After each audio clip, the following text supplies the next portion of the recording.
Olá, pessoal! Hoje eu trouxe para vocês 7 dicas que todo profissional que trabalha com arquitetura de interiores utiliza em projeto e você pode utilizar na sua casa.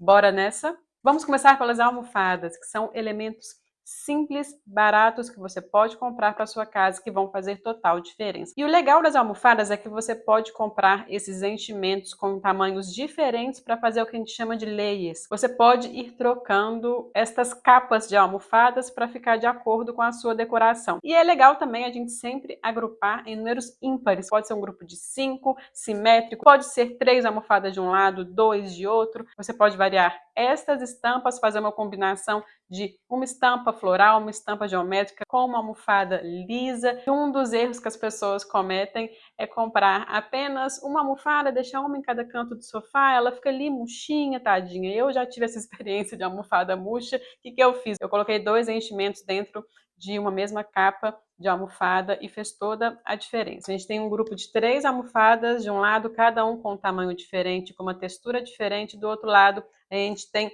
2 almofadas e também uma colcha. Então o legal para trabalhar as almofadas é trabalhar a assimetria, que fica muito interessante. Então eu sugiro para vocês, ao invés de comprarem esses conjuntinhos de 4 almofadas, todas iguais, do mesmo tamanho, comprem as almofadas com tamanhos diferentes, com estampas diferentes. Traz muito mais movimento e beleza para o seu espaço do que algo desse tipo. Eu gosto de trabalhar 5 elementos no meu quarto, que são os travesseiros que ficam atrás com a fronha branca, igual vocês podem ver na imagem. Na frente eu gosto de colocar 3 almofadas, 2 iguais e maiores e uma que a gente chama de quebra-rim, que é essa mais horizontal na frente, e já trazem toda uma beleza para o espaço. A segunda dica é utilizar o conceito que eu chamo de tríade de elementos ou triangulação dos elementos. E uma forma de você fazer isso é agrupar itens em grupo de 3. A gente tem um elemento maior, o elemento que vai ter altura média, e o elemento menor fazendo uma composição que encaixam dentro de um triângulo.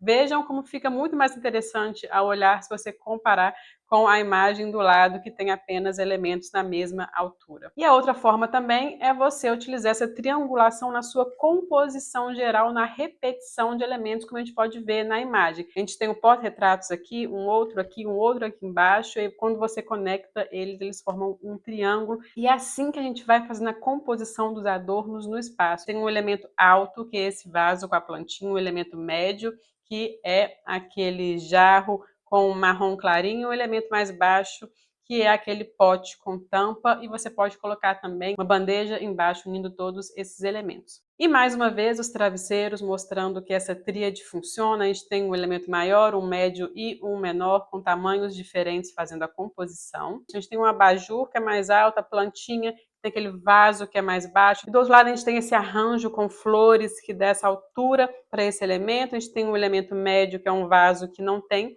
esse arranjo, e um outro elemento mais baixo, que é o vaso que tem a cor diferente do marrom. E por isso, quando a gente olha esse hall de entrada, a gente tem essa sensação de que tudo está no lugar. E é super simples de você fazer na sua casa. Vamos olhar na prateleira lá de cima, a gente tem aquele vaso com adorno com uma folhagem meio vermelha, e aí esse vaso ele vai repetir nas outras prateleiras, mas em posições diferentes. A gente tem mais uma tríade de vasos que está numa posição oposta ao lado de cima, e mais embaixo a gente já vem com o vaso para este outro lado, que é um vaso preto, tem uma folhagem no bege, e eles fazem essa composição em triangulação, e por isso que fica tão interessante. Vejam os porta-retratos. A gente começa com 2 na parte de cima, com alturas diferentes, depois a gente vai para o meio da prateleira e eles foram para o outro lado, e mais embaixo a gente tem um porta-retrato que foi para o outro lado, fazendo essa composição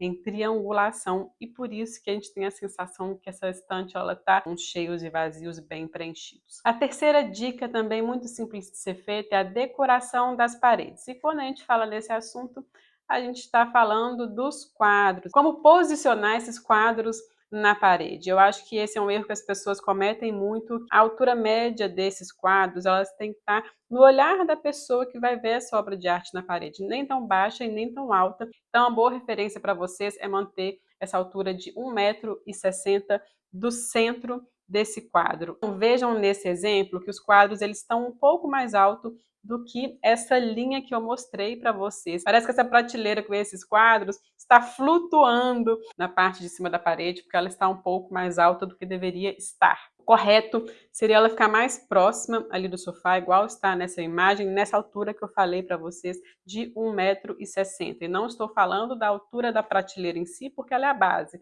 mas sim da distribuição desses quadros. Também mantiveram a linha desses quadros que são grandes, mas mantiveram ele na posição que ele tem que estar. Quando você tem uma galeria de quadros, você pode fazer da seguinte maneira: faça essa linha visual de 1,60 m e vai colocando esses quadros acima e abaixo, mas sempre mantendo esse eixo, como a gente pode ver nessa imagem. A quarta dica é saber combinar a estampa ou padronagem das texturas que a gente coloca no espaço. Vejam nessa imagem que a gente tem um papel de parede que tem uma estampa de florais, a gente tem as almofadas, alguma delas tem textura, então a gente tem uma almofada que está listrada, a outra almofada ela tem uma cor no verde, porque ficou harmônico, mesmo tendo mais de um tipo de desenho nesse espaço. Porque aqui as estampas elas são diferentes, mas elas conversam entre si, principalmente porque elas têm uma escala adequada. São aquelas escalas de desenho grande, como a gente pode ver nesta imagem, que fica confuso. A gente tem uma textura grande na parede, aí tem outra textura grande na coxa, e isso gera uma confusão.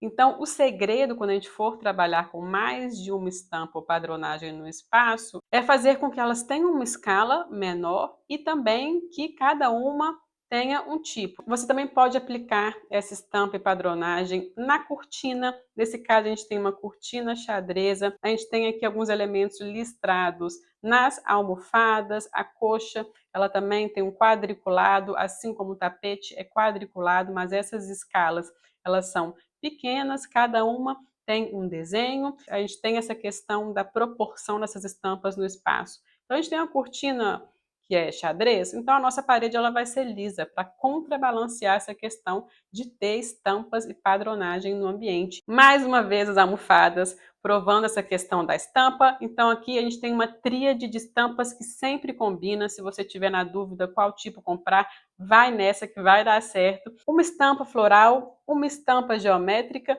e uma estampa lisa ou com listras que vai dar certo. A quinta dica que eu quero trazer para vocês, e vocês precisam treinar o olhar de vocês para isso, é a questão da escala das coisas no espaço. Aqui a gente tem essa questão de ter duas poltronas perto do sofá, perto do rack, então a gente tem muito, né? A gente tem mais do que deveria de mobiliário, isso é um erro de escala. Aqui poderia ter sido colocado apenas uma poltrona virada para o sofá de lado com o aparador, ficaria essa sensação de sufoco. Nossa, não dá nem para respirar essas poltronas ali atrás. E também a questão do tapete, que está pequeno para o espaço. Se vocês têm dúvidas com relação ao tapete, vou deixar o card aqui, já falei sobre isso. O ideal é que o tapete ele fique maior do que essas peças e todas essas peças, que é a poltrona e o sofá, eles toquem o tapete de alguma forma e não está acontecendo aqui. Então, o tapete, quando a gente olha para essa imagem, parece que ele está voando ali no espaço. A gente tem duas poltronas aqui também, mas uma está lá perto do rack, a outra está aqui.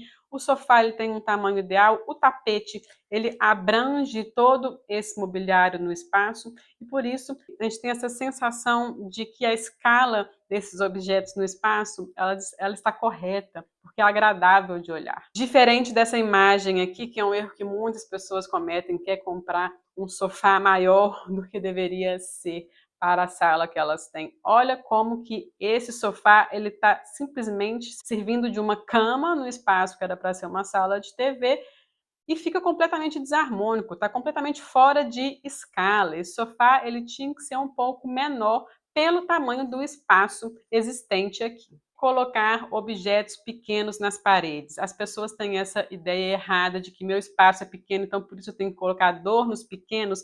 Quando a gente tem ambientes pequenos, essa decoração que vai na parede, ela tem que ser grande, justamente para ampliar esse espaço. Vejam essa composição de quadrinhos pequenininhos ali na parede, parece que eles estão voando ali, não tem muita expressividade. Tem 3 quadros que eles são maiores, eles estão numa altura confortável de se olhar e quando a gente vê essa imagem, a gente tem essa sensação de que tudo está no lugar, tudo tem o seu tamanho correto. A sexta dica é como trabalhar as cores no espaço. Eu também tenho um vídeo falando sobre combinação de cores, eu vou deixar o card aqui. Vamos começar por essa combinação monocromática, onde a gente tem uma cor e a gente utiliza de vários tons dessa cor para fazer a composição do espaço. Aqui eu trouxe uma composição monocromática no cinza.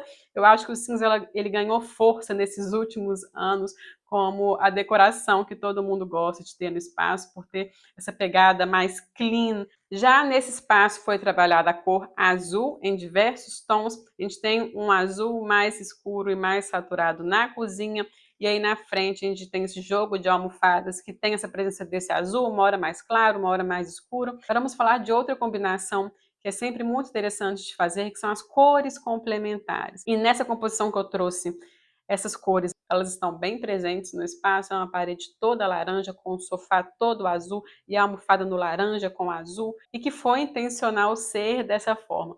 Diferente dessa outra imagem que a gente tem uma base branca e aí esses elementos das cores complementares, eles vão aparecer nos detalhes. A gente não precisa somente usar a cor em si, o laranja. O laranja ele está presente nessa imagem no tom de madeira, que é puxado para o laranja, no couro da poltrona, que também é puxado para esse laranja. A gente pode utilizar essa cor na textura dos materiais. E a gente tem no fundo, a gente tem um sofá azul, tem uma almofada ali no verde que fez a sua diferença, porque aí nesse caso a gente está trabalhando cores análogas, o azul com o verde são cores análogas e por isso que elas combinam entre si. Cores análogas no espaço, elas vão trazer um sentimento para você. Então aqui a gente está tendo um sentimento de alegria, de entusiasmo, porque esse tipo de combinação traz esse sentimento por ser uma combinação de cores quentes, mas se você quiser trazer um grau de sofisticação, de uma frieza, você pode utilizar as cores frias.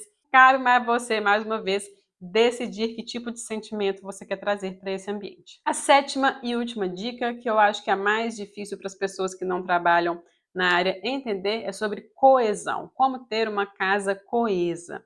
E isso, na prática, significa ter uma mesma paleta de cores e um mesmo estilo arquitetônico para toda a parte social da casa. E é fácil enxergar isso quando a gente tem ambientes integrados, como este da imagem. A gente pode enxergar a mesma paleta de cores e o mesmo estilo de decoração em todos os ambientes, e por isso existe essa coesão entre esses espaços. E vejam esse outro exemplo para vocês entenderem melhor. Então ali a gente tinha essa sensação de coesão no espaço, porque tinha essa paleta de cores. Aqui a gente já tem outra paleta de cores, que já é uma madeira mais quente, que está num tom mais caramelo. Já nos quartos, você pode mudar essa paleta de cores, pode mudar até o estilo, porque é algo mais reservado, é algo que você tem uma porta fechando aquele espaço, que não faz necessariamente parte do todo da área social da casa. Eu tenho certeza que se você seguir esses 7 passos que eu mostrei para vocês nesse vídeo, a sua casa ela vai ter cara de que foi decorada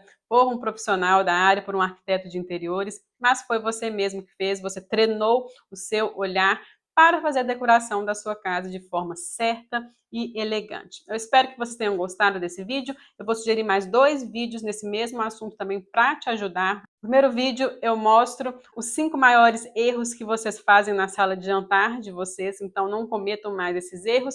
E este outro vídeo que eu vou deixar também fala sobre decoração de hall de entrada, que é um espaço bem pequenininho, mas que faz toda a diferença para a sua casa num todo. Um beijo e até o próximo vídeo.